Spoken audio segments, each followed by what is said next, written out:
বন্ধুরা, এই মোটা লোকের কাছ থেকে দেখুন এই মহিলাটি তার খাবার ছিনতাই করে নিল। মোটা হওয়া যে কত জ্বালা, এইবার এই লোকটা বুঝতে পারছে। তাই আমি সকলের উদ্দেশ্যে বলছি, সবাই ঠিকঠাক করে নিজের শরীরের প্রতি যত্ন নাও আর খাওয়া দাওয়া কন্ট্রোল করো, ব্যায়াম করো, কারণ মোটা হলেই এই সমস্যার সম্মুখীন হতে হবে। তো সেই খাবার ছিনতাই হয়ে যাওয়ার পর সেই লোক খাবার কোনোভাবে উদ্ধার করতে পারছে না এবং দৌড়ে নিচেও নামতে পারছে না। এবার ঘুরে এসে তিনি আবার নিচে নামার চেষ্টা করছে, আবার এই মহিলা এই পাশে যে উপরে উঠে যাচ্ছে, ইনি আবার খাবার দেখিয়ে দেখিয়ে উপর দিকে উঠছে।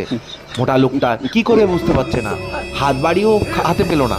এবার আস্তে আস্তে মন খারাপ করে মোটা লোকটা নিচের দিকে নামতে শুরু করলো। আর ভাবছিল, যদি আমি মোটা না হতাম তাহলে আমি ঠিক খাবারটা আমি নিয়ে নিতে পারতাম। এখন বলুন বন্ধুরা, এটা কি ঠিক হয়েছে ওনার সাথে? তাহলে কমেন্ট করে জানান।